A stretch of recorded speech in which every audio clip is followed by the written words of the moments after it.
Hi everyone, how you doing? I hope you're doing well, and we are back with another video. So we are back onto the PID and pregnancy videos. So a lot of people have requested, if you've seen my first ever PID video, a lot of people have requested to talk about if I've been pregnant or am I trying to conceive after having PID. So I'm pretty much, this video is about me telling my story after PID, pretty much. So I've told my story about PID, but now I'm going to tell my story about my journey after PID, and this is what this video is about. So we are just going to get pretty much straight into the video. It's not another video I would like to make, but if it helps other people to understand, then I'll do it. Because to be honest, when I found out I had PID, there was not a lot of videos out there. There wasn't a lot of research about it or nothing like that. So the more videos we do about it, the more girls understand what it is. So this video, we're just going to get straight into it. So that's what I'm going to say. If you've got any questions or anything like that, please leave them down below. If you like this video, please like, comment and subscribe. And please, any girls out there struggling about PID, just please leave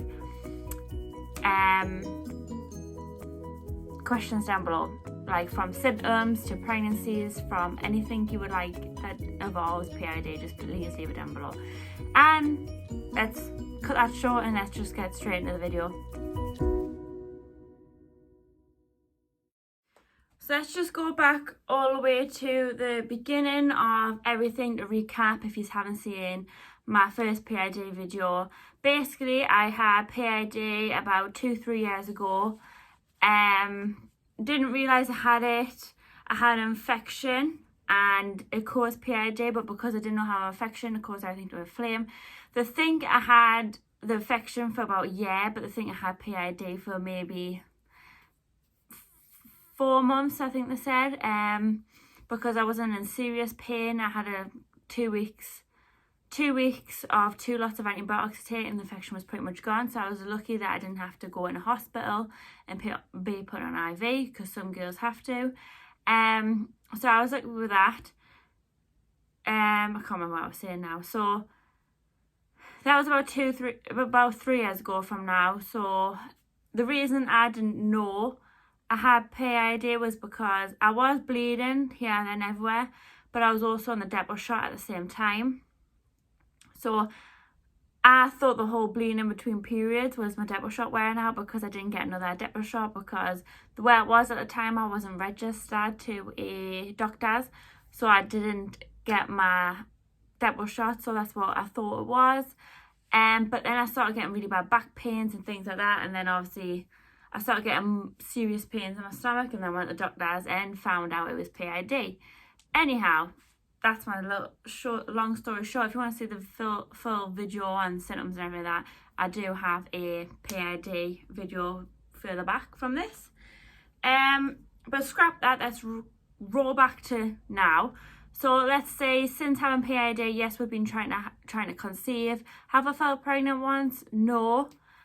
We've been trying for about 2.5 years. So it was about 6 months after the whole PID thing cleared, we started trying, and it's been about 2.5 years we've been trying now. Let's say it took, after the PID, it took about 6 months for my periods to become regular again after it.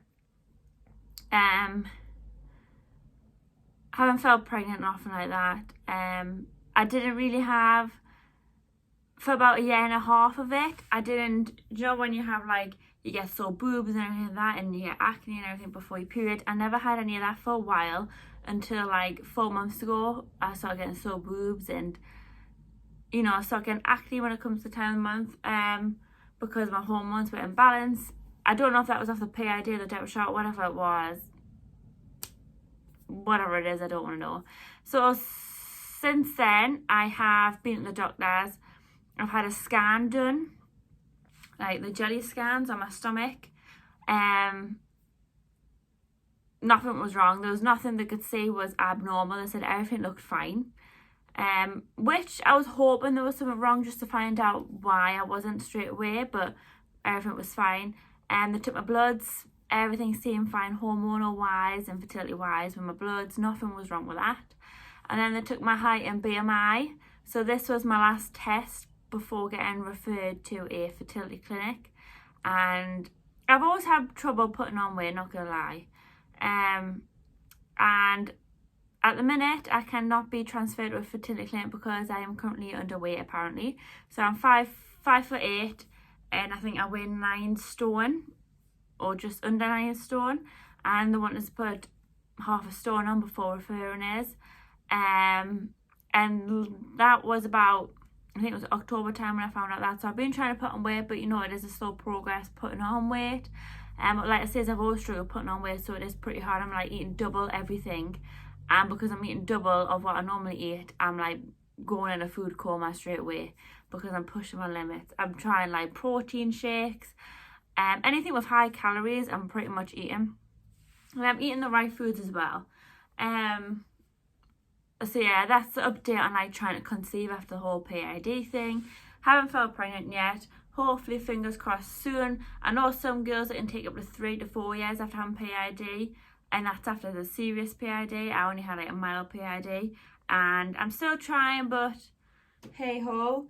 So the things that I'm taking, so I'm taking the Baby Star Fertility Female supplements. I'm taking these at the minute. I did take the pregnant care ones, but oh my god, anyone else had a pregnant care and had really bad pains off them. Like I had really bad pains off pregnant care, and I was like spotting quite a lot on them, so I stopped taking them and went to these ones instead. So yeah, I've been taking them at the minute, so I just started taking them this month. I don't know how you pronounce this. Crawling insulin, is that how you say them? So I take these, pretty much these, if you have PCOS and things like that, people who with PCOS takes these. Basically it just makes sure your period's regular. So I take this to make sure I ovulate every month, to make sure, so a little tablet like this. You don't have to take these, I just take them so I know I'm going to have my period on time, so I know I'm going to ovulate. If my period's regular, you know you ovulate, but I also do take ovulation sticks. 2 weeks, between 12 and 14 days I take them after my period ends. I normally start taking the ovulation sticks. The other thing I've been doing is serapeptase. So anyone who's had PID will pretty much, you would have did your research on that and cause a lot of scarring. It can cause blocked tubes and things like that. And I researched on something called serapeptase. The Doctor's Best. I did have the Horror Barrett ones at first, but I thought I'd try these ones.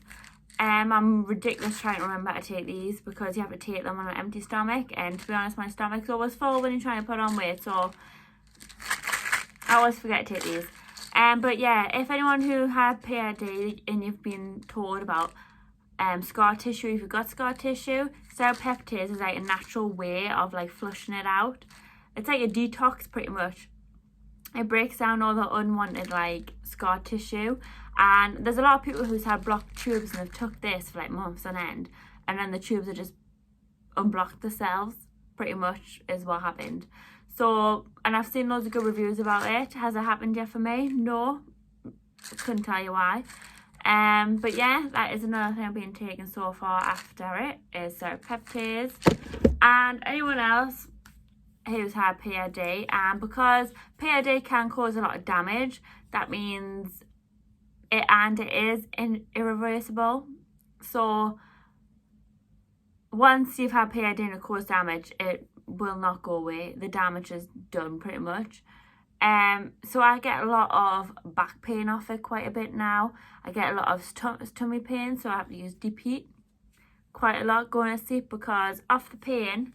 I never used to have bad back pain until PID, and then when it's becoming to the time of the month, I do get serious pains, like worse than just normal pains. I get really bad pains, and yeah, that's what I'd say really. So at the minute, fingers crossed, I put a bit more weight on. and fingers crossed I can get referred to a fertility clinic. And don't worry, I'll bring you along with me. Any of the girls out there who also struggling as well, I will take you along with me, and hopefully we'll have hope. There's a lot of girls who's been trying to conceive for 2 to 3 years to 4 years, and they have conceived this year. So fingers crossed it is all our girls' years, because you're seeing all these girls who've been trying for years and they're eventually getting their success of a pregnancy. However, I've never had a pregnancy. That's what is worrying me. But like I say, I've had tests and it seems fine, but now I'm just waiting for the referral. And hopefully it is very soon, because, you know, I would like a baby soon, you know. And it is mentally draining. All the girls out there who have been trying to conceive for years and years and years, it is mentally draining, I'm not going to lie. There's so many times where even watching a movie about families, like a movie about a family, breaks you. Like, I cannot watch Marley and May because, you know, it's all about them having a life, isn't it? And then they're having a puppy that's naughty, and then they're constantly having kids. Like, I can't even watch Marley and May because it affects us. You know, things like that. Anything from even your friend announcing your pregnancies, like anything like that can affect your mental health, like affect your mental health. And I'm not gonna lie, it's hard. But don't worry, you know, God has a plan. Everyone will get their time. And if not, then hey, I'll probably could consider adoption maybe later on in life. When I'm more financially stable, I'll probably think about adoption. But that's the last resort. There is a lot of kids that need a family, and there's a lot of people like us who want kids.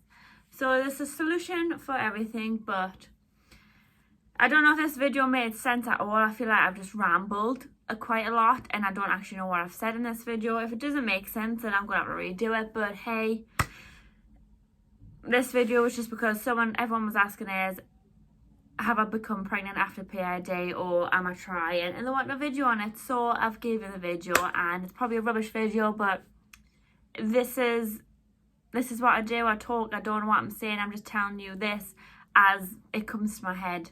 It's not a script, this is just like me telling you, and I hope it helps you, and I hope people can leave me some successful